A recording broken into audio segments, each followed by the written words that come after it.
सरकार पूर्णतः अडचणीत आहे. सरकारनेच पेरलेलं हे काटे आहे. सरकारने टाकलेले हे जाळ आहे. शिष्यानी गुरुजींना म्हटलं असेल, गुरुजी जरा आता तुमच्याशिवाय काही पर्याय नाही, कारण गुरुजी आणि शिष्यांचं नातं इतकं घट्ट आहे, महाराष्ट्रात माहित आहे.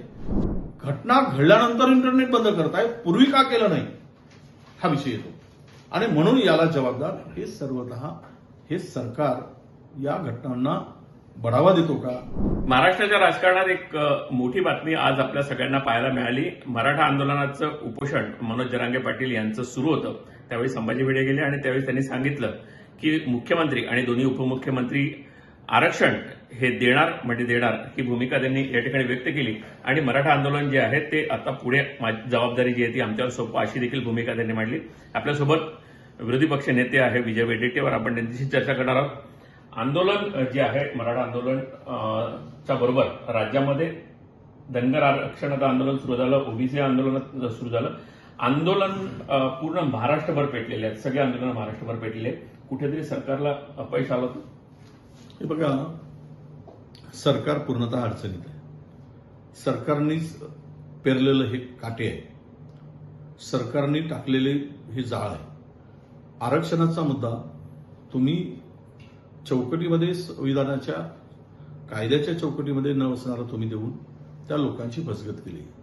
धनगरांना सुद्धा तसंच आश्वासन दिलं, मराठ्यांची सुद्धा तशीच फसगत केली आणि ते टिकू शकलं नाही, कारण टिकणार नव्हतं. दोन्ही गोष्टीवर सामाजिक आणि शैक्षणिक दृष्ट्या एखाद्या समाजाला मागास ठरवल्याशिवाय ते सर्वोच्च न्यायालय टिकू शकत नाही. एक दुसरी गोष्ट की आरक्षणाच्या मर्यादा त्यावेळेस आरक्षणाची मर्यादा ही 50% होती.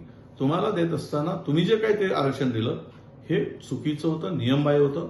राणे समितीचा आणि राणे समितीचा आणि गायकवाड आयोगाचा दोनही जे अहवाल होते ते पूर्णतः बेसलेस होते असं सर्वोच्च न्यायालयाने ठरवलं.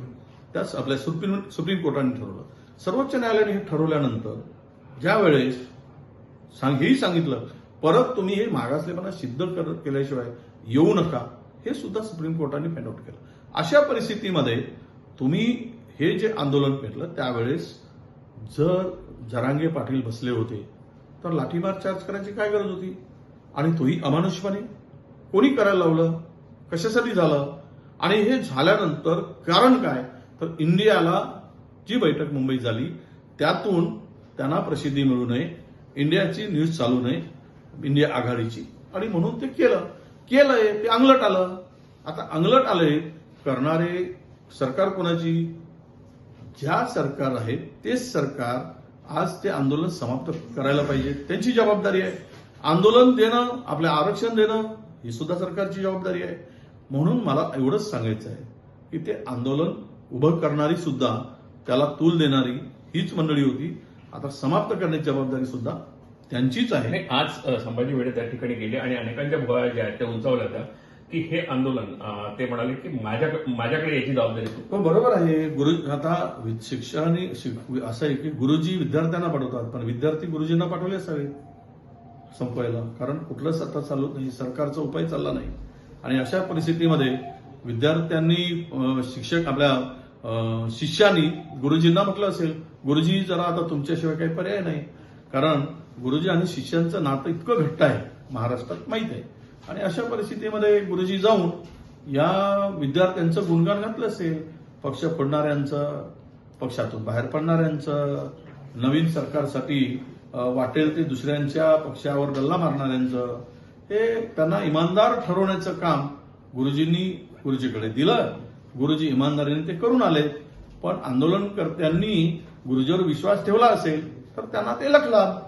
एक महाराष्ट्रामध्ये आता साताऱ्याची घटना घडली. कुठेतरी वेगवेगळ्या ठिकाणी धर्म आणि जातीच्या आधारावर मोठ्या प्रमाणावर असंतोष या ठिकाणी पसरला जातोय. कुठेतरी सगळे इंटेलिजन्सचं हे फेल्युअर म्हणायला पाहिजे. इंटेलिजन्सचं फेल्युअर आहेच. ज्या वेळेस सामाजिक उद्रेक होतो समाजामध्ये, धर्मामध्ये, ज्यावेळेस हे अशा हिंसेची घटना घडतात त्यावेळेस गृह खातं झोपलाय काय? पोलीस विभाग झोपलाय काय करताय ते? या 7 महिन्यातील ही 15वी घटना आहे अशा जाती उद्रेकांची, आणि त्यामध्ये दलितावरचे अत्याचार तर वेगळे. ही सगळ्या घटना ज्या घडत असताना यावेळेस तो SMS आला, त्यावेळेस शहरामधली संचारबंदी का लावल्या गेली नाही? पोलिसांनी काय बघ्याची भूमिका घेतली?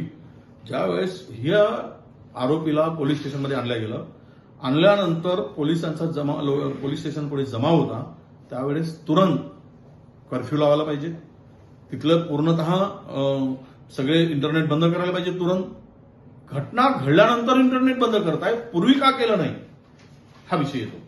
आणि म्हणून याला जबाबदार हे सर्वतः हे सरकार या घटनांना बढावा देतो का? हे सरकारची इच्छा आहे का? असाही प्रश्न पडतो. एखाद्या माणसाचा जीव जातो त्यावेळेस, यावेळेस अशा घटना ज्या वेळेस होतात, ती जीव गेल्यानंतर आपण कारवाई केल्याचं दाखवतोय, पण या घटना घडवण्याचं काम तर होत नाही ना, अशी सुद्धा परिस्थिती राज्यात निर्माण होते.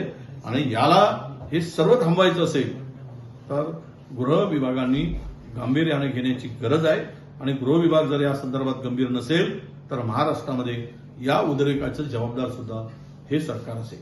नक्कीच गेल्या 2 आठवड्यामध्ये जवळपास राज्यामध्ये 16 वेळेस असंतोषाच्या घटना घडल्या आणि हे संपूर्णपणे पोलिसांचं आणि इंटेलिजन्सचं फेल्युअर आहे असा आरोप जो आहे तो विरोधी पक्ष नेत्यांनी या ठिकाणी केला आहे. व्हिडिओ जर्नलिस्ट कृष्णासह प्रफुल्ल साळुंखे, लेट्सअप.